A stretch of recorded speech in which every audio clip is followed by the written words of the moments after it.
Hi, this is Marlene, and I want to welcome you to another episode of Stories of the Supernatural. Whether you're watching a video or listening to a podcast, please like and subscribe to us so that you can get notification of when a new show is released. Links to videos or MP3 files can be found on miamighostchronicles.com. Go to marlenepardo.com for information on new book releases. I narrate several podcast series that can be found on major podcast platforms and can also be listened to via Alexa, Sonos, and other home systems. Look for Supernatural Storytime for scary storytelling, Nightshade Diary for classic horror and adventure stories, Stories of the Supernatural for interviews with different guests on the show. If you want to get noteworthy news about the paranormal world, true crime, conspiracy stories, and anything that is just plain weird, you can visit Strange Than Fiction Stories tab at miamighostchronicles.com or find us on Blogspot. I want to thank you for being part of my audience, and I think you are all wonderful.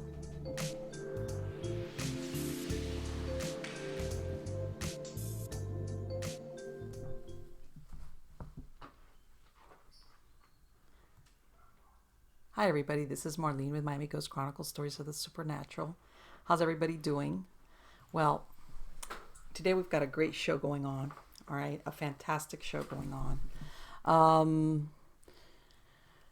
For those of you, like I was telling you, right now I'm into my Halloween decorative mode because it's, well, today, even though this show is going to be a little bit staggered, we're going into October. My birthday's in October, Halloween. Last year Halloween kind of got like sidelined totally, so I'm into decorating a little bit. And like I said, I don't know if I mentioned it in last week's show, I got these Grim Reaper kind of decorations, but they're cheap, but for some reason, you know how sometimes cheap translates into good, because when you hang them they've got this fuzzy drapery thing, and I've got like a little gazebo tent out in front of my house, and I hung them there, and they're like, basically they are tall enough when you hang them with that stuff that they look real. And that afternoon that I put them up, I had left, I was running an errand, and I get a phone call from my neighbor, and she's like, you've got two strangers on your doorstep, and they're all wearing black. I think one of them wearing a phone. And you know, I'm that moment, I'm not thinking, I just hung up Halloween decorations. I'm like, what? She wears glasses, and she's across the street. You know, where we live, it's not like a regular residential area where areas are compressed. It's a little bit further away. So, and for a minute I was like, what? And then all of a sudden I said, wait a minute, all black? I said, that's Halloween decorations. She was like, what? She goes, oh, you know, I'm going blind. She was like, it was very sweet of her. And right then her husband had gotten home, and he started laughing. He was rolling on the ground because, so for being cheap, Hollywood decorations. But anyway, yeah, that's what I'm into right now. You know, getting, you know, it's weird, like I said, because remember, I was born and raised in Miami in subtropical weather. And it's weird that now, even though I did spend part of the last winter up here, but it's different when you're settled down, and that last year was a crazy one, where you're going into local stores around here, and they're pulling out the wood, you know, these cords of wood, you know, and you're like, huh? So yeah, I'm learning my way around, like, hey, you know, that means the cold weather's coming in, and sure enough, it's been dropping down into the 60s at night. And I know for some of you that's like, that's not, but you know, for somebody that's used to 80-degree weather most of the year, that's like, it's going out into the 60s at night. It's only September. But yeah, but that's what I'm dealing with. And crazy stuff like that. Getting ready basically for the holiday season. And I've mentioned it before. It's like, they're already taking down. It's not even October, and I'm seeing the kind of the Hollywood stuff fading out a little bit. And things like they want to skip over Thanksgiving in the fall and just go straight into Christmas. And it's like, no, hold it. Hold on. What happened to, you know, remember, this is, I want to say, you know, for all of us human beings, that, you know, this was end of summer, go back to school, whether you were in school or your children were in school or whatever. Then it was Labor Day, and then that kicked off the home stretch of the year. And you had, of course, that back to school thing, Labor Day, little break. And then it was like, okay, Halloween, you know, if you were going to get a costume or what were you going to do or putting up decorations like I did. And yeah, you knew that you had Thanksgiving in the fall and everything and Christmas down the road, but it was like you enjoyed this rhythm of how the last quarter of the year would play out. And it's like, well, come on, you know, I know about commercialism, I get it, but you know, it's like it robs us of basically savoring or enjoying. And believe me, and you know, more than ever, my opinion now more than ever, I think we need it with all the crazy stuff that's been going on for the last 18 months. I think we need it. I think we need to slow down a little bit. And when I mean enjoy it, whether I'm not even talking parties, just hey, putting up a decoration, you know, living in that moment of, you know, whatever. You know, and if you want to call it nostalgia, okay, call it nostalgia. Okay, but not all nostalgia is bad or misleading. Sometimes it's a good thing to have, especially when you're trying to write yourself and things are very fluid, like it is now. Just to be able to say, you know what, I'm gonna do this for Halloween, or I'm gonna get this costume, or I'm gonna decorate my house, or you know, maybe I'm gonna have the neighborhood kids over. Let's say if you've got children, you know, things like that. That you know, I remember this was commonplace. You know, different for different people, but it was commonplace. And even now into October, people would start making plans for Thanksgiving and Christmas, if they were going to have family, if they were going to bring family over. God, I even know people that in October, if they were going to have family over for the holidays, they would start sprucing up their place in October. You know, it was this whole thing that people, I don't know, that made sense. It was the end of the year and everybody looked forward to it. If you know, you were working a lot of days off, you know, holidays, you know, maybe you even scheduled your vacation time.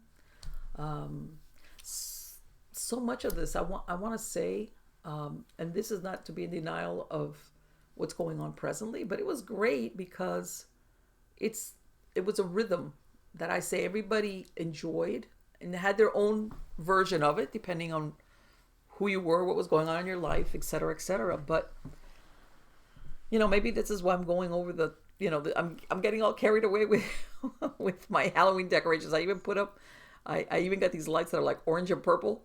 You know, like I'm even doing I've never even done that. You know, usually you reserve like Christmas lights for Christmas time. Well, I'm doing Halloween lights and you know, things like that, because I don't think I'm the only one that kind of wants that back a little bit, to feel that back amidst so much change and turmoil, and God knows you don't know what's coming next.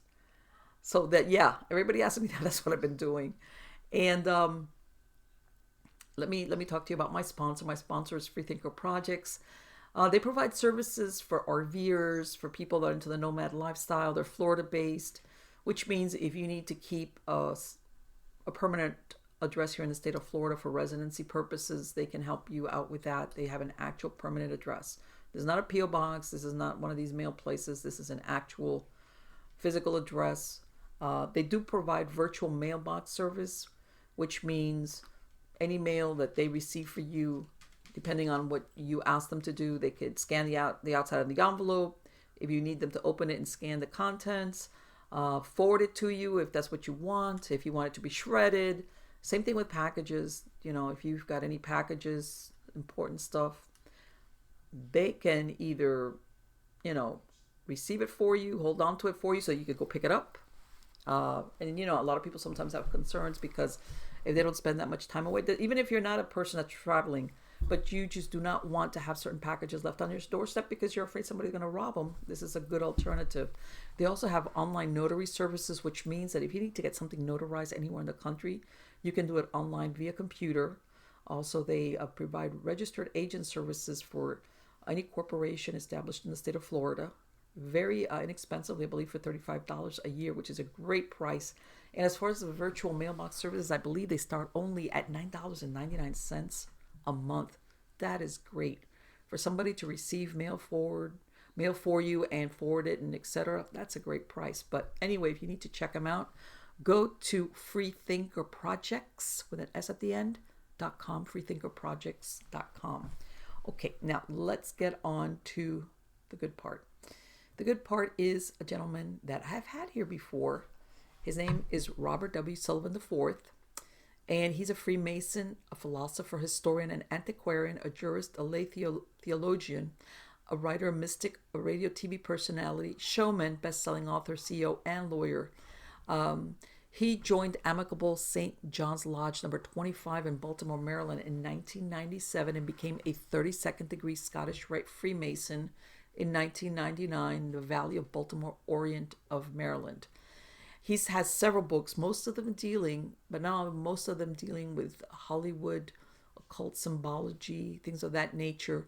And in the spring of this year, he released his 5th book called Symbolism number 3, The Mysteries of Occult Hollywood Unveiled.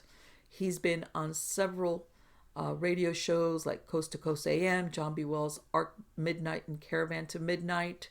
And he made his debut on the History Channel on The Curse of Oak Island, drilling down Oak Island and the Founding Fathers, which was released in May of 2020. And he returned to the History Channel the fall of 2020 on Beyond Oak Island. And I'm going to be bringing Rob on in just a minute. We got cut off as the first part, but just very little. But it's a great show. Betty Davis is the best example. She had the nickname the Fourth Warner, and when she signed with Warner's, they would sign her to a contract where she would have to make an exclusive contract where she would basically have to make like 10 movies for them, but couldn't go anywhere else. Modern day, I don't really get into it in the books. I mean, it is a fascinating part of Hollywood's history.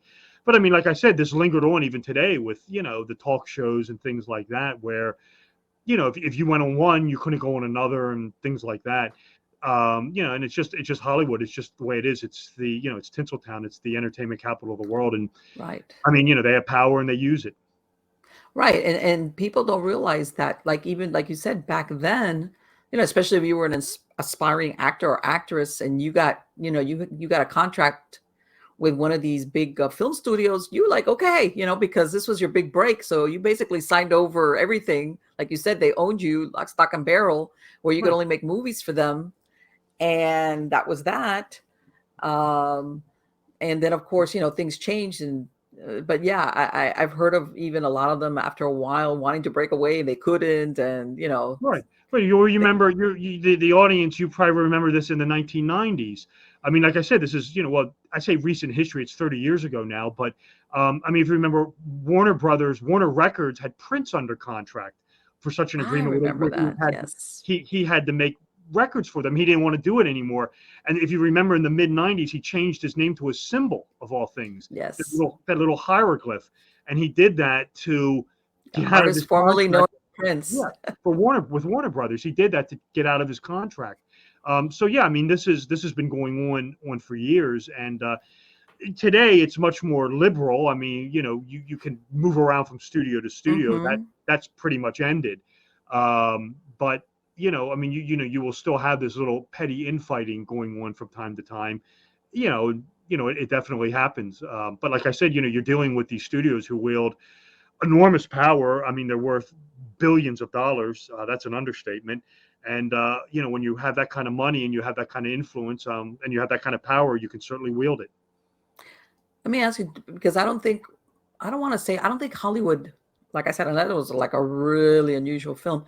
They never had to worry about what was going to happen with that film outside of the United States. Do you see what I'm saying? Because it was like, we filmed it. It's great. It's an American film and it's going to get pushed out. But now it seems like the audience, it's the worldwide, where you could not be accepted into certain countries, as far as filming. And I want to say in some moments they even cater to it, because of the audience size. Well, the Hollywood is filmed globally. Hollywood films are filmed all over the world. The global market has changed in the last 20 years because of the entry of China. Because of China, I mean, in the late 80s and early 90s, when a movie was released, the bulk of the box office came from the United States. That's where they made a lot of the money. And then They'd make some movies overseas in Europe and, places like that. That's where the money came from. And it was usually a portion. I mean, like, so for example, I remember in 1989 when the original Batman came out, the one with Nicholson and Michael Yes, I Keaton. remember that. That movie did exceptionally well, and I believe the Hmm. box office haul at the end of the day for the United States was around 200 million, which back in 1989 was huge. And I Yes. believe its global haul with Europe was around 50 million, which was also very good. Nowadays, this is reversed. This is not true. If you look at the numbers, so we could take on a movie like Cruella, for example. Right. This movie, I think, made domestically here in the United States around 140 million, which is very good.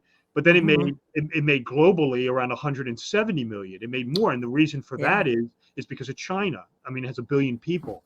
That's Right. why that's why China is such a lucrative market to Hollywood, and that Hollywood will cater to them. Yes, as a Because matter of fact, we're going to make sure that we could show that this film is going to be shown. Yeah, right. I mean, like I said, you're not going to see Hollywood making movies praising the Dalai Lama because they know it won't be seen in China. And I'm Because it's not like, being. forget it. I mean, I know it Yeah. sounds funny, but I'm being deadly No, serious. no, no, no. You know, Absolutely. I mean, Yes. it's they will not make that, and because they know it will not be shown in China. So it's a very powerful market, and marketing. I mean, again, marketing with Hollywood is very, I mean, is the bread and butter. I mean, you're making a movie. I mean, ultimately, at the end of the day, you're making these movies, these entertainments to make money, to generate Yeah, of revenue. course. So they want to make as much as they can. And that's why they have these marketing plans and they do this and they do that. And, it's a very power, like I said, I think I called it in the book. I kind of was joking. I called it the military industrial entertainment complex, because that's pretty much what it is. Exactly. Let me ask you, just and this I might be reading something.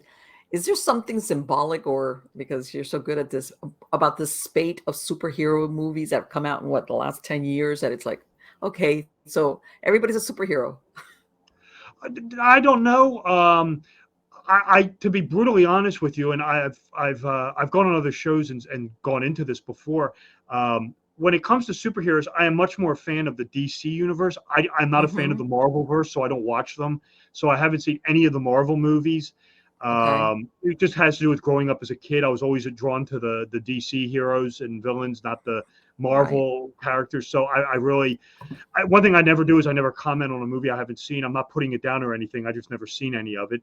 Yeah, I mean, I don't know if there it has. I mean, you can definitely find in Hollywood in time where movies are reflecting the society, the social era, as it were.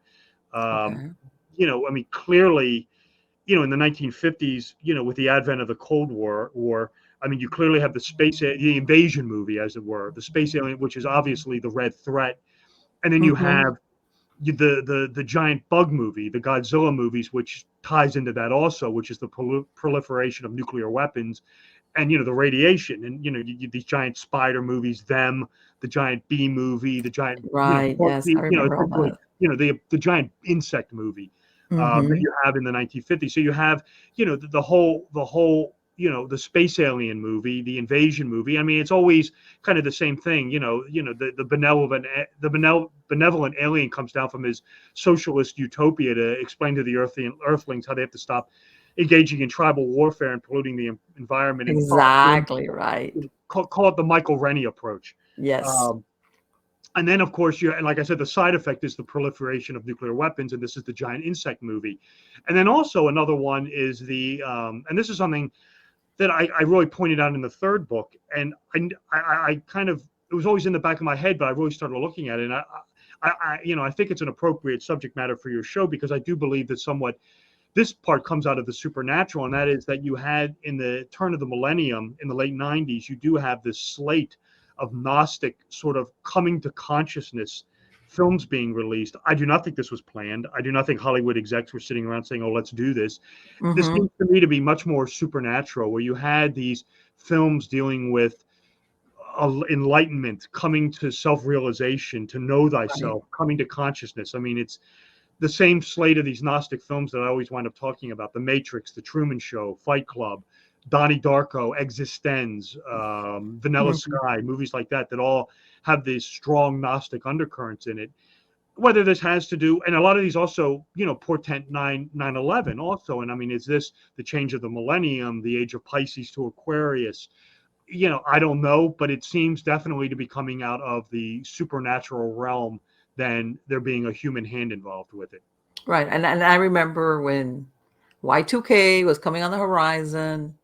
And I mean, they had those films, what was it, Armageddon? They had a couple of them that coming out, which were, of course, World's End, that kind of thing. That looking back at it now, you go, boy, that was overdone. But yeah. Yeah, but it's the Gnostic ones are much more interesting to me because that has to do with self-realization. I mean, that's what you've had going on in the last 20 years is people becoming aware of this material much more, on a regular basis. And like I said, it's just, you go back in time and I mean, it's 1998, 97, The Matrix, Dark City, The Truman Show, Fight Club, Existenz, Vanilla Sky, Donnie Darko, The 13th Floor. I mean, it's this 5-year window where all these movies came out and they all predicted 9/11. A lot of them did, not all of them, in one way or another. And, like I said, I just don't know if this had to do with the changeover of the millennium, the, waning age of Pisces, this new coming age of Aquarius. I just found it, I just find it quite astounding. And like I said, to me, it strikes me as much more supernatural, Marlene, than it does man-made, at least in my opinion. Well, and the reason why also I brought up that thing about the superheroes is that a lot of the movies before, at least, you had the ordinary person that got something. Even let's say Indiana Jones, even though he was an ordinary man, I guess is what I'm trying to say. Yeah, he was an archaeologist and he spoke a lot of languages, but at the end of the day, he didn't have superhero powers. So you always had the movies revolved around ordinary people in the sense of they didn't have supernatural or superhero powers. Maybe they were more intelligent in certain things. And the movie revolved around whatever the theme was of whether they were a victim of it or they overcame it or they outsmarted it or whatever. And then that's what I'm saying. When I saw these superheroes, it was like, man, being ordinary is like, no ordinary people around anymore, no characters. Well, I always think that's what appealed to Batman with me was that it was just an ordinary guy who was just doing this without the advent of without the ability, without superpowers. Basically, I think that's what made it so appealing to me. And again, when you're dealing with superhero movies in general, you're dealing with really things coming out of the psychology of Carl Jung, the shadow self. The higher and lower self, the what do they call it there? I forget the names of it. It's escaping me right now, but it's the idea of the higher and the lower self. It has a name, but it's escaping me right now. But no, I analyze. I took on the Batman films in general in the first book, and I went into the Chris Nolan ones much more in depth. The 3 Chris Nolan movies. Let's see, it was what was it? Batman Begins, The Dark Knight, and The Dark Knight Rises. I thought they were very well done. The third one is the French Revolution. I like that. I thought that was very, very a neat little undercurrent in it. Yeah, I mean, I'm a huge fan of certain superhero movies. Like I said, as a kid, I just never got into the Marvel stuff. So I haven't seen any of the Marvel movies. I know people, are astounded to hear that. A while back. It was like but I mean, now that you brought up this thing about Batman, of course, the Adam West original character, back in, the first program, he was always seen as a superhero in the sense of a great guy that's fighting the criminals, whatever. And as some of these movies come out, sometimes little by little, they start tweaking his character as he's being damaged. He's damaged, of course. You know what I'm saying? And then, of course, as it goes, The Dark Knight, everything is like, yeah, he's damaged. And aren't you glad all he's fighting is the bad guys?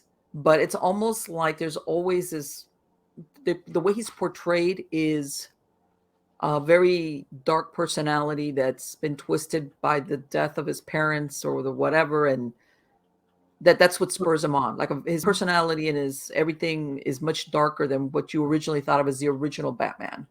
Just The Adam West show was basically like a cartoon, right. and it was fun. I mean, it's a fun cartoon. It Yeah. was really meant to be taken seriously. I watched it as a Mm-hmm. kid growing up. They reran it on all the UHF Yeah. channels, and I watched it. I mean, it really wasn't until you got into the Tim Burton one where they kind of injected, the dark. I mean, and you're right. I mean, it's a very dark figure. It's a very grim, sort of fairy tale Batman is. And I always liked it. I thought he had the best villains. I Mm-hmm. mean, and again, it can be interpreted, many ways. I mean, the Tim Burton one, the one with Nicholson, I don't think it's really aged that well. The second one with Danny DeVito and Michelle Pfeiffer is more of a Yes. Batman name only. It's more of a German expressionist film than it is a superhero movie. And then you had the two with Joel Schumacher. The third one with Val Kilmer is okay because that's really kind of reminds me of a comic book. I always thought that one was all right. Again, probably none of them have aged well, especially with the Nolan one, and then the one with Clooney was just atrocious. Um, and really, it was. I mean, it was really the. I mean, I think the Chris Nolan ones are fantastic. I mean, I think they're by far and away the best of any of the Batman movies that have ever been made. Are the three Chris Nolan Okay. ones, and I love the Joker movie. The The one with last one Joaquin that Phoenix Rivers Joaquin did. Phoenix. Yeah, I mean that's Oh, fantastic. what? I'm sorry. I'm talking about his dead brother. Sorry.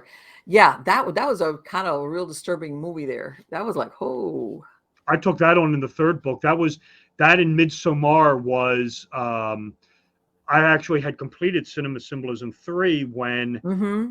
in January of 2020 the book was pretty much done, and I saw on Blu-ray Joker and Midsommar, and I was so impressed with both those films that I kind of put the brakes on. I thought, no, let me go back and incorporate these two movies, and both of them took up the analysis of both films was quite extensive. In fact, I think the Mm-hmm. analysis for Midsommar was the longest in the book. Um, but no, I love the Joaquin Phoenix Joker movie. I thought that was fantastic. Very, very good movie. And again, a lot going on in it. A Yes. multi-layered film. Very good.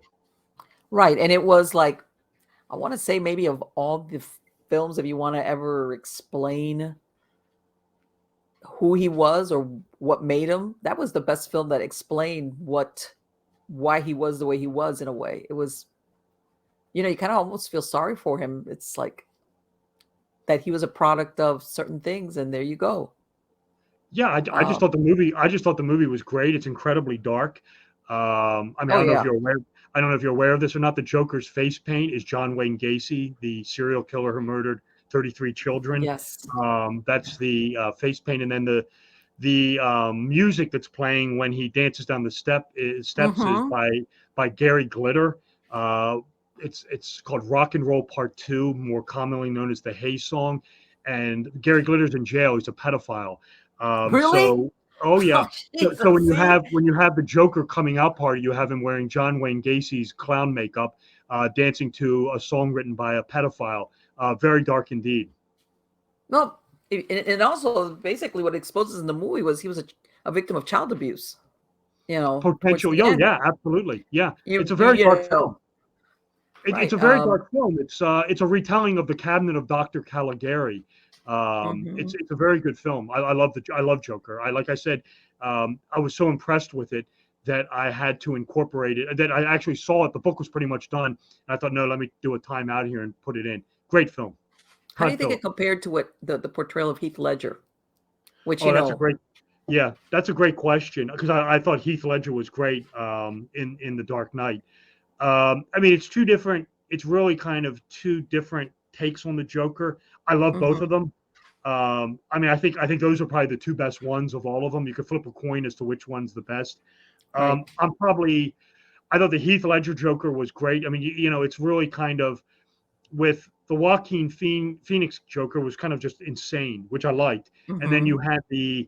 um, you had the Heath Ledger one, who's more of an anarchist, who just wanted to tear Yes. down society. I like that as well. The They kind of, to me now, when I look back, and this is why I said before, I don't think it aged well. When you look at like Batman '89, that the Nicholson Joker is definitely more reminiscent of Cesar Romero Yes. than anything else. So that's why I don't think it's aged very well. But boy, yeah, I mean, when it comes to pick your favorite Joker, yeah, I mean Heath Ledger and Joaquin Phoenix, flip a coin, take your pick. They're both fantastic.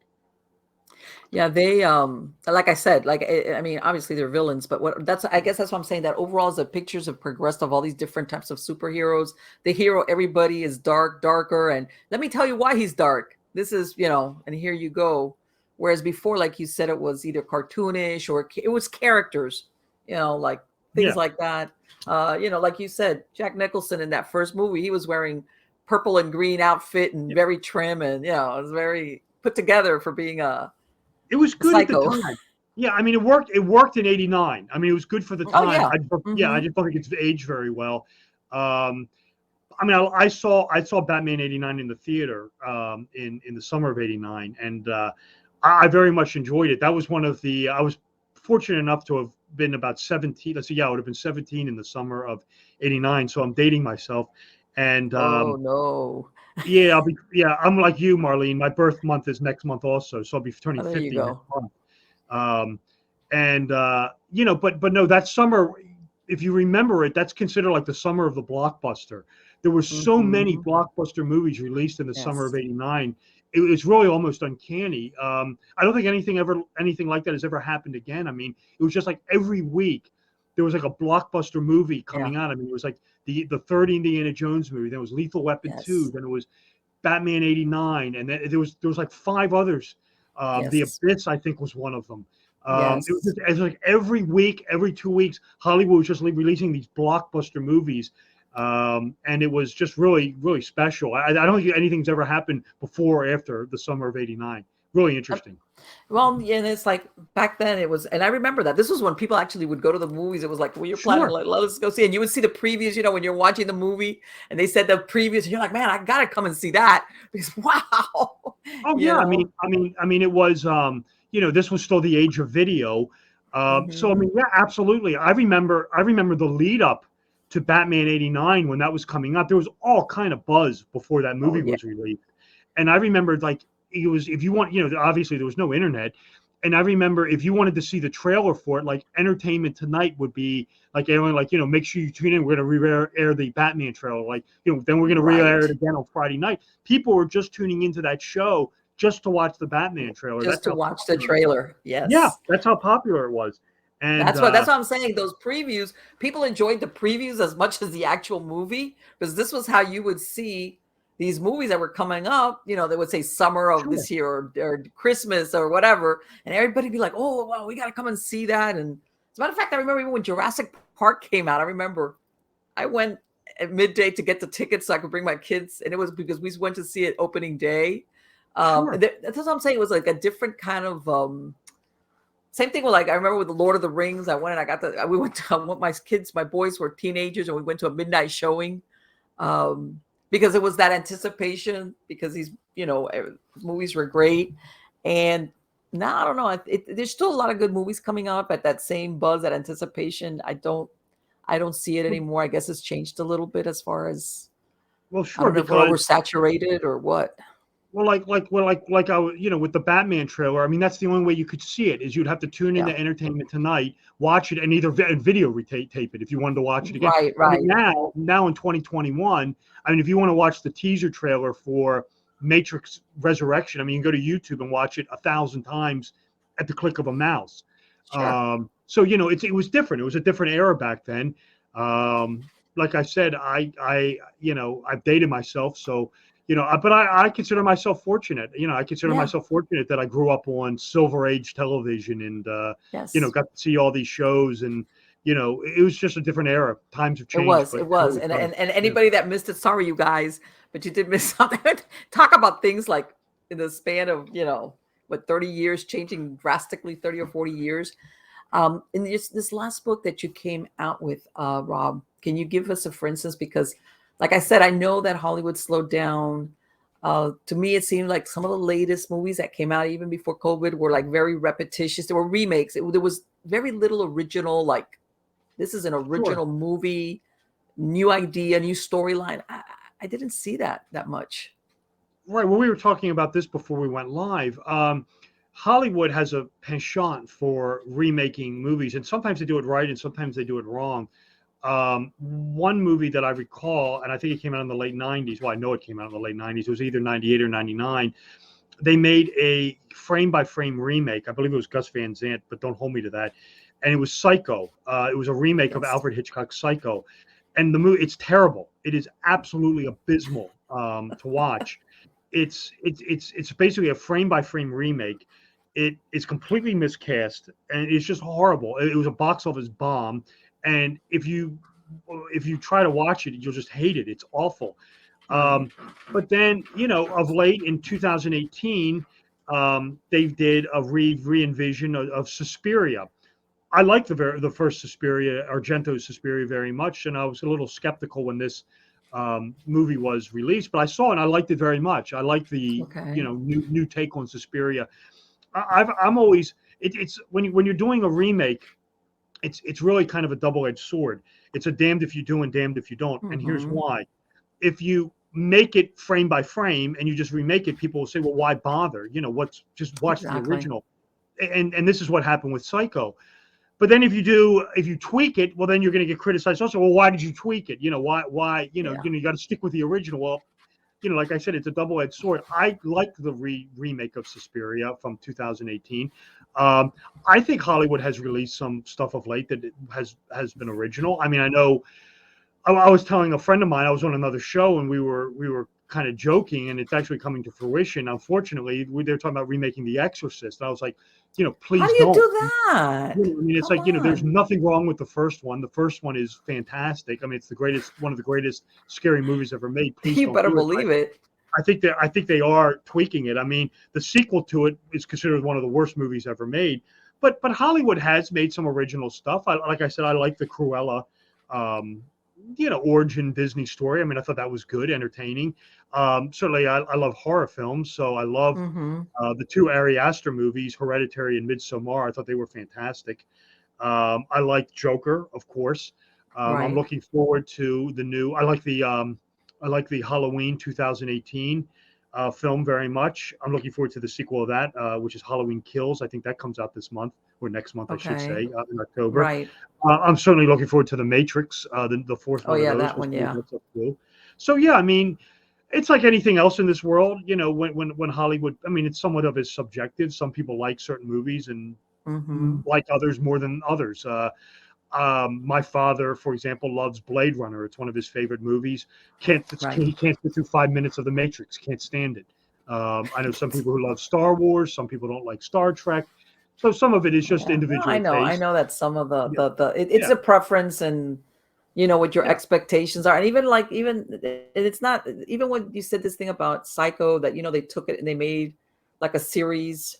It was the same idea, of course. You get the mom and Oh, they and did a series, they did a series in the 2000s called Bates Motel. Now that I yeah, love. Bates Motel, Yeah, and that it was was pretty that. interesting. It was not bad at all, and Yeah, it no, totally that went on that its own. It had the framework of the movie, but it was like a prequel in a sense, Yeah, I mean, version, if you. it was kind of like a re-envision of Psycho. Mm-hmm. I took it on in the book. I have a whole chapter on Psycho and the Bates Motel in Cinema Symbolism 3.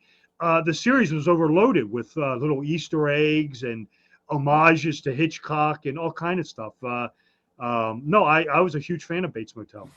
Let me ask you, in that, because as you know, that series was set, of course, modern times, and there's a lot of, of course, you see a lot more, how can I say, background, relationships. We were talking incest. I mean, it had its dark themes in there, besides him losing, his mind and whatever.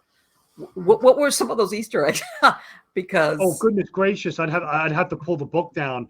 Um, okay. no, there was if you pay attention to it, the movie what they did was they took Psycho and they gave you a Mm-hmm. backstory, and then the fifth season of Bates Motel kind of brought you up to the events of Psycho. Right, exactly. Like you said, they set it in modern times. I mean, if you pay attention, well, if you saw the original, well, if you watched the series Bates Motel, if you it's Mm-hmm. not in every episode, but it's in there.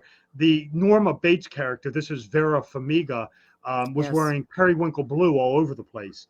And if you ever saw Okay. Psycho with Hitchcock, you will know that periwinkle blue was Norma's favorite color. In fact, Norman picked the Oh, dress out to bury her in. Remember, it was periwinkle blue. Um, okay. and if you watch Bates Motel, Vera is wearing periwinkle blue all the time, just about. Not all the time, but a Say, lot. you're right, right, exactly. And so that was a homage to it. Um, the oh goodness, what some of the other ones? The when in the very first episode of Bates Motel, when Norman is sitting by the school bus stop, he's listening to a headset, and on his Mm-hmm. headset is a Beethoven symphony. And if you recall in Psycho, when Marion Crane, or it was maybe the sister, was going into Norman Bates's house where the mother was, she goes into Norman's bedroom, and there's a record on the record player, and it was Beethoven. It was the same song that Norman was listening to in Bates Motel. So there's lots of stuff like that, little Easter eggs, little homages, things like that. There's a lot of them too. I can't remember them off the top of my head because there was just so many of Let them. me ask you something, Rob. I gotta know. Do you to pick? I imagine by now you're so practiced at it, you get it. Or do you have to see these films over and over and then little by little capture all these little symbolism or things that if the person doesn't know what they're looking at, they just overlook it? Oh, absolutely. I cannot do the analysis of these films unless I have it on Blu-ray or DVD. Okay. I mean, if I see it in a theater, usually I'm going to see it just for entertainment purposes. Mm-hmm. I might pick up on some themes or something like that, but Okay. you can't. I mean, it's some of this stuff is just so well buried and just so I mean, it's impossible to do in a theater. Like for example, you could see a license plate that's on the screen for half a second, and the Okay. license plate number could have some meaning or some kind. I mean, and that's the sort of thing you have to pause it, and look around and things like And that. then Right, realize. you're not going to be able to do that in a movie theater. And plus, a lot of times when I'm making this analysis, I'm making notes. I mean, you can't make notes really in a Right. darkened theater. So no, for me personally, I have to have the movie at my fingertips to really be able to break it down and pick up on all the little details that's buried in there, assuming there are any. Not every movie does, but many of them do. I mean, I know on the cover you have this latest version of Beauty and the Beast. Um, what's going on with that? Is it that version, or is it just Beauty and the Beast overall, or was it specifically something they incorporated in this last one? Right. I kind of did it generally, but I made reference to the Emma Thompson movie. That one is probably a Mm-hmm. little more accurate to the original fairy tale um, than than the one from 1991. I think the animated one. The one of the fairy tales by and large are very overloaded with a lot of things going on in them. In a nutshell, and Beauty of the Beast is one of the great examples of it. You're dealing with an inevitably, as you are with so much mythology and so many of the religions and the stories and the archetypals, images of the world. You're dealing with the celestial bodies, the sun, the moon, the stars, the planets, things like that. And Beauty and the Beast is no different. I mean, it's in the end, like so many of these things, a solar, astrological, astrotheological story regarding the movement of the sun, the earth in the winter months emerging in the spring. That's what this whole thing is symbolizing. Many of the fairy tales do this. Little Red Riding Hood does. Like for example, I mean, that's just one of the things I mentioned in there was, Little Red Riding Hood is, the sun at dawn, the female, she is cloaked in the robes of the autumn leaves. The red gets swallowed by Mm-hmm. winter. The wolf emerges at the vernal equinox, which is the blonde haired, blue eyed Prince Charming.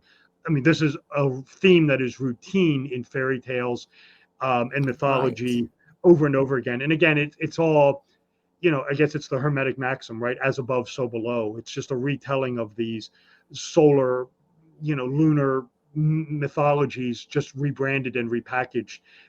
Beauty and the Beast is no different. You can get into it with Cinderella, with Snow White. You will find these esoteric astrological themes in all of them. And again, with some of these stories, you're also dealing with, in the time frame, you're dealing with themes related to the Jesuits, with the Counter Reformation, with the idea of Mm-hmm. the emerging heroine, the female. Sort of emerging out of the nunnery or the domesticality, kind of being an independent woman. You'll find, Mm-hmm. this theme somewhat prevalent in the fairy tale, sort of the woman going out on her own, as it were. So yeah, I Right. mean, you're dealing with themes related to that. I took on some of the fairy tales in part two, And the reason I didn't do Beauty and the Beast was when Part 2 was released, the Emma Thompson movie was just coming out, so I waited and I put that one in Part 3. So, but what you're telling me is, even though these fairy tales were written originally by the authors with that symbology hidden in there for whatever reason, whoever decided to make the movies, did they know what they were doing, or did they include them because they knew what it was? It's both. In some, they know what they're doing. In others, it's more of they're just incorporating the story and it's just appearing, as an unconscious mechanism. In the Beauty and the Beast with Disney, they are completely aware of the solar allegory. In fact, they change one of the lyrics around to reflect it. So Really? in the Beauty and the Beast movie, they are fully aware of. I mean, and like I said, this isn't. These fairy tales are very old. I mean, these go back to the Yeah, Brothers yeah. Grimm, Charles Perrault, people like that. So and a lot of them are based on earlier legends. I mean, what they are is a retelling. It's the anthropomorphization of the personification of the sun, the moon, and the stars, and these stories emerge, and the meaning is lost. People forget the meaning of it. It's the same thing with the Masonic ritual. They know what the ritual is, and they go through it, but the hidden meaning has been lost. And it's the same thing with fairy Okay. tales. The stories remain, but what they represent has been forgotten about. And of course, when you study it, and it's like, it's like so much as it is in this world. It's the oldest story of them all. It's light versus darkness, good versus evil, the Right, sun. which is what I was going to ask you. And I mean, I can understand maybe some of these stories that were written sometimes very long time ago where people had to kind of like disguise the theme a little bit because, it wouldn't have been accepted. But let's say now, let's fast forward now, modern times. Why would you need to hide the symbology, or why include it at all? What do you think is the reason for Oh, that? it's archetypal. It's all the archetypes come from the heavens, and it's the human subconscious and conscious mind can't Hmm. help themselves. It's I mean it's in all the religions of the world. It's Yes. in all it's in modern day. I mean, it's the same thing over and over again. I mean, Luke Skywalker is the sun doing battle with the dark evil overlord. Harry Potter, the Hmm. son, doing battle with the dark evil overlord. Frodo Baggins, the son, doing battle with the dark evil overlord. I mean, Yes. you can go back, Jesus Christ, the son, Apollo, doing Yes. battle with the dark evil overlord. It's the same thing. It's just this archetypal story that is just ingrained in our conscious and subconscious minds that just keeps reemerging over and over again, just becoming repackaged. So it's there. And Hollywood continues to exploit it over and over again. Have you ever come across any symbology in any movie where you thought, man, this is really disturbing? Oh well, yeah. I mean, I think some of the stuff I mentioned with Joker is pretty horrific. I mean, Mm-hmm. if you really want to look at it, but I mean, I think a lot of the stuff with the sort of the movies that came out in the late '90s that seemed to serve as a preamble to 9/11, I think that's very Mm-hmm. disturbing. But I don't think it's intentional. I think it's clearly there because you can see it. So then Right. you have to try to account for it. But I think it's pretty disturbing. I mean, especially if it was in one or two movies, I'd be more willing to chalk it up to coincidence, but it's not. Right. It's in lots of movies, and it's especially when you get closer to the event. It's quite Exactly. astounding. I mean, not I mean, it's remarkable. So It's like, where are they picking up all this information? Whoever, what's their muse that they're coming up with this in their head? They're percolating this, and then I think it's supernatural. I think it's coming out of yeah. the realm of the supernatural. I mean, if you want me to try to document it, it goes back to. I mean, the best way you can try to document it is you go back to the Greek philosopher Plato, who said that creation is divinity. That when you create something, you are channeling God. You are channeling this Mm-hmm. ethereal realm. Well, what's a movie? Well, it's a creation. I mean, it's a highly complex creation. When you are doing this, are you somehow subconsciously channeling this ethereal realm and making a Right. movie some sort of prophecy, including prophetic visions? I mean, that's what it seems to me. I mean, that's the closest thing I can come up with. It's almost like what I talk about in the books is the theory of the philosophy or theories of Carl Jung, who I think is very critical and important to this study. Who gets into the ideas of the collective unconscious, that we all have the same unconscious mind. We all have the same Mm-hmm. stories buried in our subconscious. And it's, every one of us has it. It's inherited. We all have this, these same archetypal images in our subconscious mind. And what I said, and I kind of took that and ran with, and I said, okay, well, if this collective unconscious that Jung is talking about is inherited, could it also be predictive? Could it be somehow prophetic? And that when you're making a movie, you are unconsciously embedding potentially your work of art with this prophetic vision of some kind. That's what seems to me, that seems to be the most logical explanation, the most rational explanation when it comes to this imagery relating to 9/11 that precedes it, in the lead up to it with movies and TV shows. And like I said, Marlene, if it was one or two things, I'd be the first one to be saying coincidence. But when it's over and over again, I mean, it's all over the place. I mean, you're just as a lawyer, you are well out of the realm of, oh, this is a coincidence. I Right. mean, What are the odds? yeah, I mean, you have to start accounting for this. And that's what I try to do in the books is to explain it rationally. Are you familiar, Rob, with this is an Amazon, that they have their own studios. It's called Sure. Utopia. And No. it was produced during 1990 and released like early 2020. If you have a chance, they only put out one season and they canceled it. And I still don't understand why, because you could tell by the ending of the first season that it was left as in there's going to be another season. And have a look at it, because it's incredible that this was done pre-COVID, because basically part of what it talks about is exactly what happened. I hadn't seen it, and somebody said, "Hey, watch this." I was looking at it, I was like, "What?" And then I looked up, when did they make this? If you have a chance, look at it. It's very well made. It's a very interesting. It's got like it's one season. I want to say it's got maybe eight or nine episodes, something like that, for the first season. Well, I And mean, it was like, what?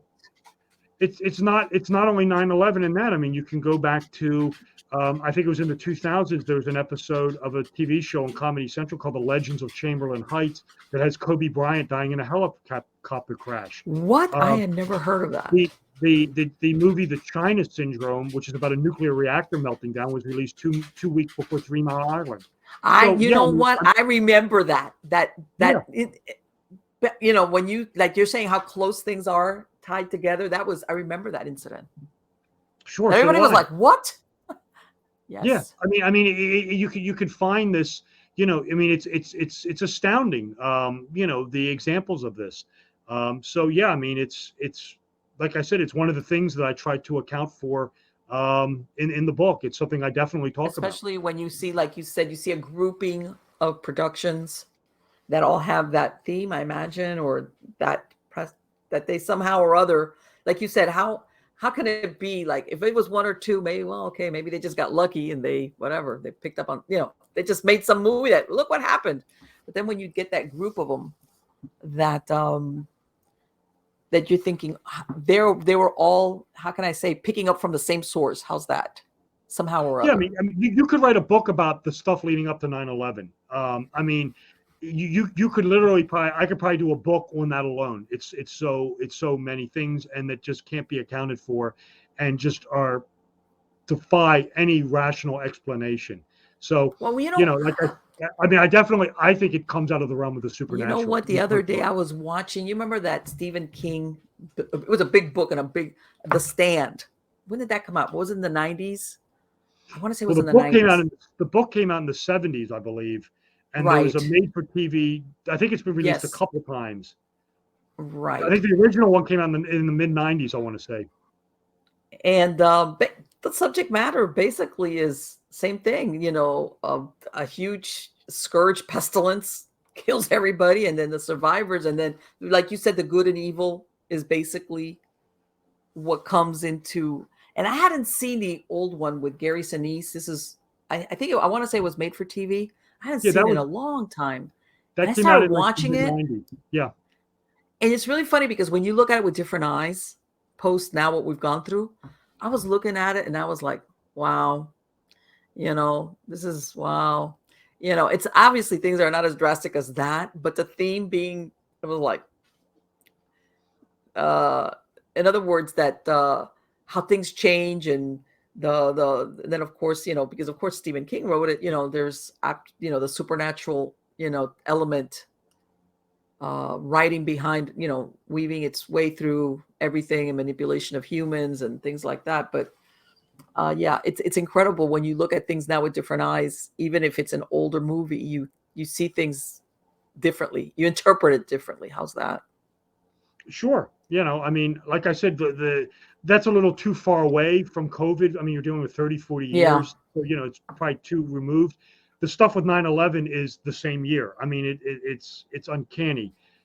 Some of the things going on with that is just really astounding. Like I said, I could do a book just on that alone. Maybe in the next book, I'll do a chapter on 9/11 only, which is some of the stuff going on. I mean, I talk about it in all the books, but it really was, quite astounding. But like I said, I mean, that's what makes things like the China syndrome so strange. It makes it so strange. It's right at the event. I mean, you could go back in time and, like I said, with 9/11, you can look at movies like Escape from New York, where they crash a plane in the lower Manhattan. yes, But the movie's 20, it's 20 years beforehand. So, you kind of have to right. disqualify that because it's too far removed.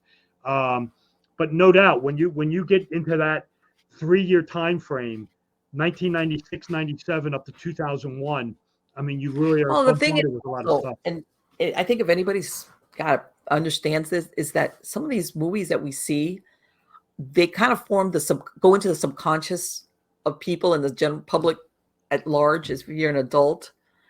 And as far as let's say pestilence, let's say this thing that came out with the zombies, all of a sudden everything was zombies, and the zombie thing was because of basically a virus. But it kind of embeds itself, I think, in our subconscious mind, our collective subconscious, as to what to expect, because all these things portray that everything gets decimated, everybody gets decimated, and of course it's horrific. And when you see this, it's like, is it, are these people producing what's a generalized fear amongst everybody just because it is, or were they picking up on something that was yet to play out? Not exactly, because obviously we don't have any zombies running around, but at the same time, it's I don't know, where's that source? Are they drawing from something that was coming down the pike, or is just like, oh, okay, I know what scares people, so I'm going to make a story about it? Yeah, it's if it's just general, I really don't go into that. I'm looking really for more specific examples that are like right at the time. That's the stuff that interests me. If something that happened 30 years ago and that turned up 30 years later, that doesn't interest me. So what do you think, Rob? I mean, like I said, we were talking about, Hollywood basically shut down some of its studios because they couldn't film, and some of the films that are coming up, I'm looking forward to, like the Matrix one. Absolutely, I want to Sure. see that.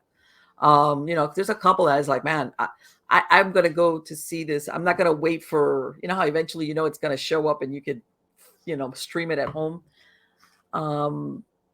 Right. Yeah. There's some I want to see that are coming out, but I mean, when last year they kind of delayed everything for the obvious Yes. reason. I mean, I know coming, like I said, next month is next month, October is the new Halloween movie. I want to see that. I think The Matrix is in December.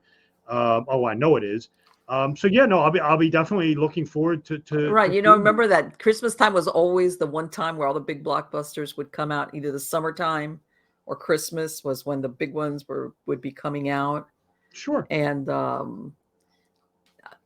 what do you think? Because it's, and I guess my thing is, do you think some of the symbology, I don't want to say more modern movies, do you think that there was any type of, I don't want to say manipulation. What was it that we used to call it, that they said, oh, you can't do that anymore? The subliminal stuff. Well, you can do subliminal stuff in movies. That's not illegal, because you can't do it on TV because it had to do with Oh, advertising. okay. So, like little Easter eggs and things like that, you can actually do. What's actually illegal is it was for advertising purposes. The way Okay. they get around that now is it's called product placement, where a studio. I mean, there's a funny story with that, where a studio will pay the movie to put their, like, where the characters drink Diet Pepsi instead of Diet Coke. Right. That's all allowed. There's a funny story with this. And of course, it's probably the most famous story relating to product placement in Hollywood history. And that is when they were filming E.T. the extraterrestrial. Of course, the original product was M&Ms, was what the space alien ate. and Steven Spielberg was filming it with M&Ms, and the movie was probably about halfway, 3/4 done, and the rumors got back, whispers got back to M&Ms, to the corporate board, saying, there's a movie being made where the space alien is eating, M&Ms, and the story is they actually went onto the set, the executives, and said to Steven Spielberg, space aliens don't eat our product, humans eat our product. Oh. Pull it. We don't want M&Ms in your stupid space alien movie. And he said, okay. And he pulled M&Ms out. He had to go back and reshoot the scenes, and he went to Reese's and said, can we use Reese's Pieces? And of course they said, yeah, we don't care. Knock yourself out. And the rest is history. I imagine somebody's head got to roll over that decision. Yeah, I mean, of course, that movie essentially put Reese's Pieces on the planet, on the, and but that's a true story. That's a true story. So no, Holly, when it comes to putting products in films and TV shows, it's not anymore. They don't do it. They don't have to do it subliminally. They just, pay the studio. Right, they put it in there. Now it's like, Now it's like, especially if they expect that it's going to be a blockbuster, they're going to be like, let me ask you, are you familiar with the John Wick movies with Keanu Reeves? No, I'm not. No, I haven't seen them. Okay, and the reason why I was asking is that one of the, I want to say the theme underlying, there's been 3 films, and there's going to be a 4th one. And I think it took off, when they do these these action films, it actually is great, and they just, so far they've been personally, I like them all. But one of the themes is this: they separate themselves from technology. They pay in gold. They have a center where everything is landlines. They're very anti, because of course, well, the reason being that they're assassins, so hey, but there's this very big pushback from technology as far as keeping their privacy, and if you sign, let's say, a book, you sign it, you put like your thumbprint in blood on a contract in a book. In other words, there's no use of computers, no emails, nothing like this. And I was wondering, that's why I asked you about that. Is that like one of those, not anti-technology, but how sometimes I think human beings, because we're inundated with technology that it develops, it seems like every month you get some advancement and something's obsolete, that we kind of pull back and we're wanting to go into either the mystery or non-technology. Well, I really don't have an answer for you. The only thing I can tell you is, here is wisdom. I don't maintain any social media. So, I spend very little time on the internet. So, people, I'm not a Luddite or anything like that. I certainly use the internet. I, use it for my books and things like that. But, whatever a person wants to do, they can do. If, I don't have any social media. I used to. I got rid of it. And, the only story I can only give you my personal experience with this. When I lived in England, when I first went to England in 1992, the house that I was living in didn't have a TV set. And of course, within a day, I didn't know what TV was anymore. And it's the same thing with this. I got rid of my social media back about 8-9 months ago. And within about 30 seconds, I didn't even know what it was anymore.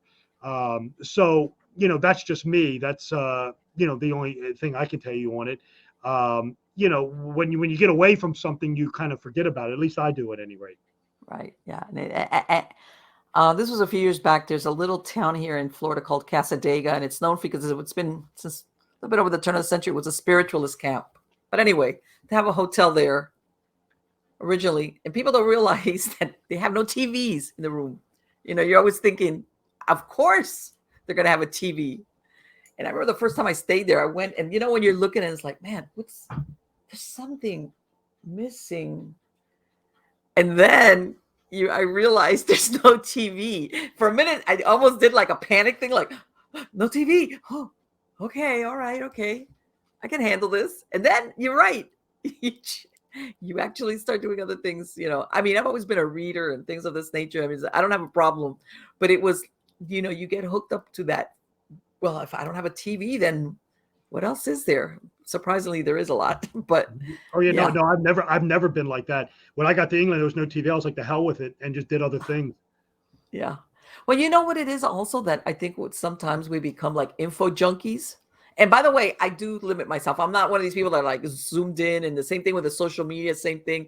I cut loose on a lot of my social media stuff. I mean, my family will, hey, if you want to send me a picture of something, fine, but not anymore. There's people that it's like, no, no, no, no. That eats up your time too much. And after a while, it's like, forget it.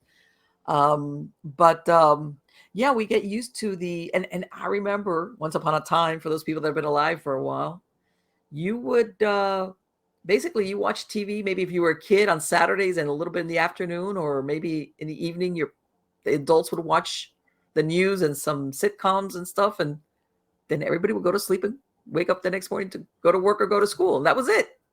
And one TV in the house. That was the norm. And nobody felt as a matter of fact, I remember the first time I think my mom bought me one of those little black and white little TVs to put in my room, and I was like, oh wow. But things have changed dramatically since then. So if you have a chance, I would love if you could give me, if you watch that series Utopia, because I think you're probably catching a lot of stuff that I would never have realized when you see it, but you probably will pick up on a lot of stuff. And what's your website for my podcast listeners so that they can find you? My website is my name. It's www.robertwsullivaniv.com. My name is Robert W. Sullivan IV, of course, and that's my name. It's robertwsullivaniv.com. There's links to purchase the books. There's information about me, my upcoming podcasts that I'm doing, shows that I've been on. Once this show has been posted, I will definitely put it on my website. Links to buy the books, of course, they're on all the major online retailers, and Barnes and Noble, Amazon, the ebook, the printed edition, you can get either one. So yeah, the easiest way to, you just go to the site, just type in the name of the book, or just go to my website. There's links there for all that. www.robertwsullivaniv.com. Terrific. Thank you so much. It's been wonderful to speak to you, Rob. Thank you, Marlene. I look forward to doing it again. Likewise. Take care. Okay. Bye-bye. Bye-bye. So guys, isn't it wonderful? I love speaking to him. I wish I could have had him on longer, but I know that, sometimes people, they've got, let's face it, around here on the East Coast, it's 8:30. You got to, if, you want to watch TV, you want to sometimes relax, especially if you, in other words, and by the way, which I approve that, we all need to allow ourselves certain downtime, whatever it is, and I'm very happy that he was able to join us. And I mean, his books are fascinating. I'm telling you, because he picks up on all of these things that they're right in your face. When he points them out, you're like, yeah, God, that is that. And sometimes, I'm going to give us, the regular people a little bit of leeway, because sometimes there's things that even if you noticed, even if you saw it, you wouldn't understand what they meant or why they were put there. You kind of like, it's like, yeah, I see that, but I don't get it. I don't, that same thing that he was talking about, the archetypes and the colors and the symbology, and, some of these things that, God, they've been around since ancient history, they pre-Judeo-Christian, and, the symbology is there. But other stuff that's more modern, like, that, like he even said that thing about the series of the Bates Motel, how there's a tie-in to the original Hitchcock production of Psycho, where the periwinkle blue thing. Honestly, because of course we take this in the broad strokes of the movie, the theme, of course, let's say you're watching Psycho, here you're being rolled along, which of course it's a great movie, is the suspense, the shower scene, the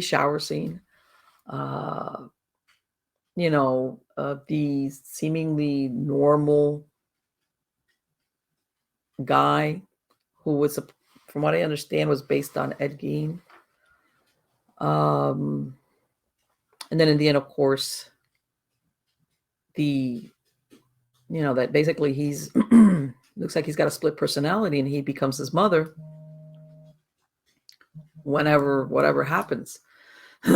So, the when you see that movie, you're caught up in all these other things, and you miss altogether all these little things and symbols.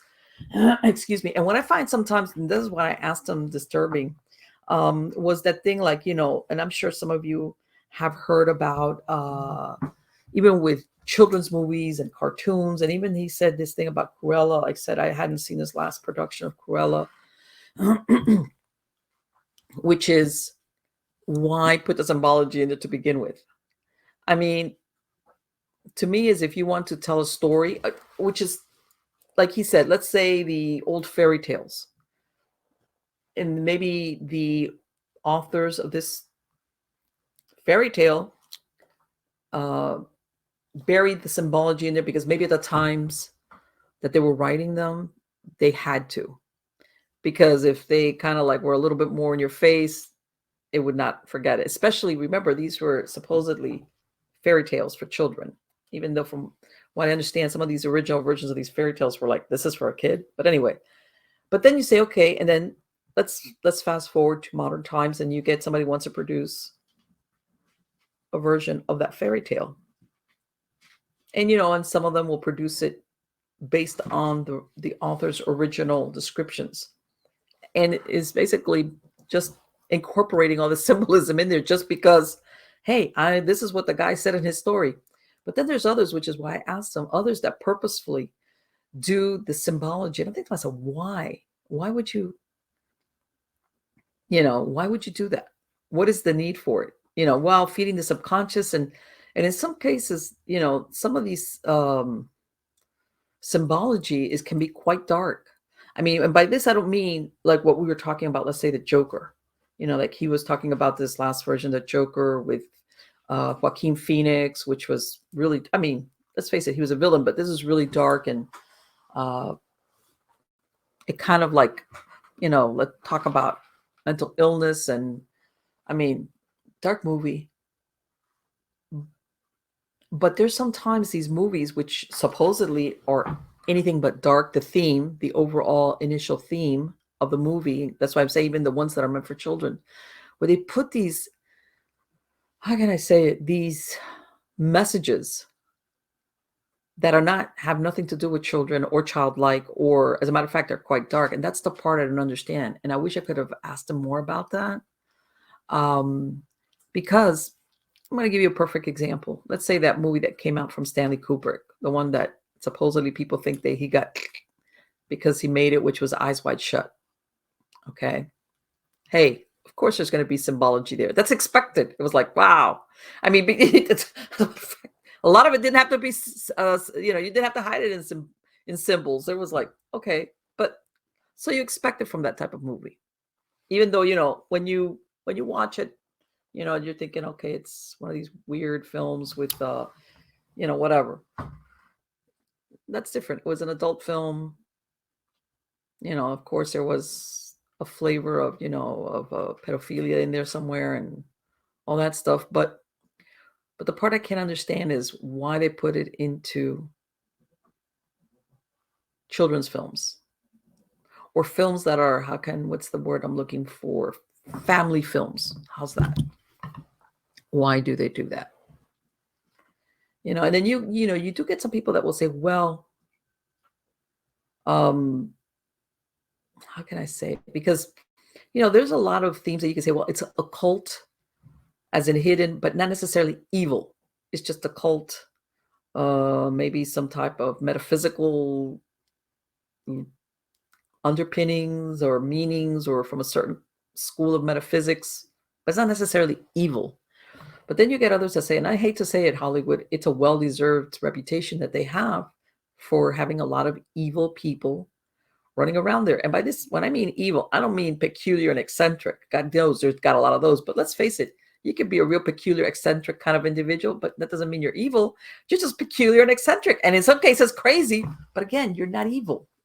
Just weird, whatever. But then you see there's as a matter of fact, this undercurrent of evil in some of the themes or the symbology or what it's trying to say, that you're like, wow. And I think a lot of people now lately have been waking up to a lot of it, especially because of what's going on, a lot of things that have been exposed, where you're thinking, why would you do that unless, you know, you're speaking a language that only some know how to understand? Okay, you know, it's seen by those who have eyes to see. The majority of us dumbasses, because I consider myself one of those, don't take offense. We just see it for what it is. We just think of it as entertainment. Or, and as a matter of fact, I remember my first conversation with Rob, this was around the time that I want to say like show Gotham came out, and different than the Suicide Squad, and the first Suicide Squad. And I remember asking him, I said, Rob, what's up with, you know, all of a sudden, once upon a time, the villain was the villain. Okay, I can understand where you might make him maybe a charming villain, you know, make him more three-dimensional, more interesting, or, you know, a villain, but he was just selfish, whatever, or her, and not always a guy. But lately I remember asking him, there seems to be a trend where you want to make the villains the heroes, or they're not such a bad guy. And it's almost like over explaining this thing about the villains, and like a flip-flop, like making almost the villains the heroes, even though they're still the villains. Okay, in other words, their behavior and their personalities and their thought processes are very dark. I was like, I don't get it. And the same thing, you get the heroes who were always the ones that were trying to do the right thing. All of a sudden, they become damaged individuals with all these personalities. In other words, it was like this flip-flop of who's good and who's bad. And by the way, there is no such thing, you know. I can understand where you could say, okay, you know what, this hero is good, but he still has got a tortured path. I don't know, anything. That's different. You know, if you want to make that hero or that character more human-like, more common, more that people, I get that. But I've seen this total flip-flop of who's good and who's bad. And if you're a bad guy or bad girl or whatever, you know, and you had some bad whatever happened to you when you were youth, it almost justifies it. Hey, he's a soulless psychopath, but God, you know. And I'm going to give you a perfect example. If you all remember the series of Dexter. By the way, I watched all of Dexter and I thought it was very interesting, and I like watching Dexter. But if you pull back, you know, you see this guy that's a psychopath, but, you know, he only kills other bad psychopaths or whatever, or serial killers.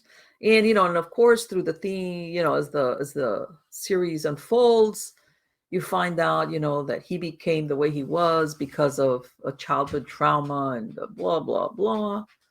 And I'm thinking to myself, you know, it's entertaining because it was just entertaining, but a true psychopath would not kill other psychopaths just for the sake of killing other psychopaths.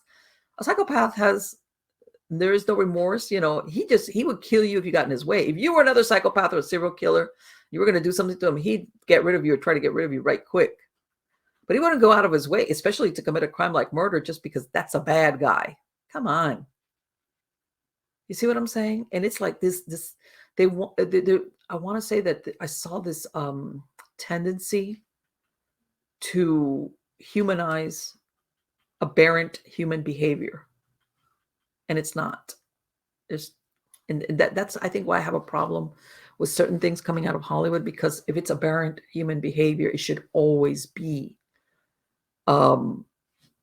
categorized as that. If you want to put, you know, look, this is what happened. This child underwent these horrific experiences as a child, et cetera, and the product was that society suffered for it because when he became an adult, he did these horrible deeds, killed people. I'm with that, because believe me, I understand that concept. As a matter of fact, I think it's great because, you know, of course, the the background theme to that is that our responsibilities as parents and as adults towards children and what happens to them till they become adults. But the thing of somehow making that scourge on society, let's call it what it is, to make it acceptable or admirable or, wow, I'm sorry, I have a problem with that. And I think that that's one of the things I think that a lot of people sometimes got disappointed with Hollywood, because it's almost like, you guys kind of, for lack of a better word, have a responsibility towards the rest of the people who watch this as entertainment, because basically you're feeding that to us, and that becomes circulated into our subconscious mind as what's acceptable, not acceptable. And even with our kids as they're growing up, because you would say in a perfect world, your parents are going to teach you right and wrong, and this is, you can do that and you can't do this, and boundaries and all that stuff about good parenting. But let's face it, not every child or human is in a perfect childhood situation where you've got an adult or a parent, hopefully, or parents guiding you and saying, no, you can't do that, you can't say that, that's not right, whatever, then you become an adult, but even though you might, when teenagers, but eventually you come out okay on the other end. But you think how much of what our kids or our future adults, and even as adults, I want to say, that see this and say, oh, it's okay, I saw it on the TV, and it's not like one show, it's like multiples. And I do, because I guess, and I think a lot of people realize really how much, what's the word I'm looking for? How much power the entertainment industry has into what we see. Okay, or and I guess what I'm trying to say is, and I'm not going to say everybody does this, but I'm sure people have heard about sometimes kids or teenagers doing horrific things because they saw it in a TV show, which, by the way, I'm sorry, I beg to differ. That child obviously had to have some type of behavior, mental disorder already cooking in there. Because I saw a lot of stuff when you're a kid, you see cartoons. I remember seeing Johnny Quest. They were firing rifles at people. There was a very clear delineation in my head. That's fantasy. That's a cartoon. I could never go out and, do that. But still, it's almost like, the thing is there of who's watching this, who's taking this in, that can't differentiate eventually, especially when it's put out over and over and over again, that's not reality, or that's not really good, or eventually that behavior will hurt me, contrary to what you see in the show, where the protagonist is saved at the last minute, or even if they get in trouble, because of course, since they're a protagonist, eventually they're gonna escape or get out of it, or somehow or other it'll be romanticized. And I think a lot of people have found themselves in those circumstances and go, okay, so, hey, I didn't see this part in the show where I'm sitting in a jail cell, or, hey, this was supposed to be, I was supposed to, it's like, I never saw this part where, like, man, I wish I was at home watching TV kind of deal. Yeah. What was it that Louis L'Amour said? Adventure is a romantic name for trouble. Yeah, that kind of deal. It's like, but anyway, guys, I'm going to have a link to Rob's website on the credits of the show. Please, I urge you to go in if you want to look at any of his other books, on any projects that he's got coming up. Let me tell you, it's a real eye-opener when you look at what he writes about, a real eye-opener. And of course, I want you to come back next week, because I have some fantastic guests coming up. Great guests coming up. And, like everything else, I'm hoping, that amid all the crazy stuff, my show kind of like gives you a little while, like, let's break with reality, shall we? Let's watch Marlene interview somebody about some interesting, esoteric, metaphysical, supernatural, weird stuff. And, and then we'll get back to reality, but we'll suspend reality for a little bit of entertainment. And by the way, I don't advocate for people like burying their heads in the sand. No. But I do think that, especially with all the crazy stuff that's been going on, we always need to take time off, especially on a daily basis, to like align ourselves so that we could keep operating within whatever it is that we need to do. And God knows our realities have been shifting. I mean, that's an understatement. Let's leave it at that. And just to, a little downtime is what I call it. And by the way, because, I've had a lot of people contact me, like I said, crazy stuff. I do have another channel. It's called hypnosis-diy.com. And I have here on YouTube some videos that if you need, it's guided meditations to sleep, deep sleep, things of that nature. Go check it out. Okay. Because, that's one of the things I learned as a hypnotist, as far as to keep functioning despite whatever might be going on during your waking hours, is to be able to sleep, and sleep deeply, by the way, because there's a quality of sleep. You could look at somebody and say, oh, they're sleeping, but they're not really, they haven't gone into REM level, and you suffer for it.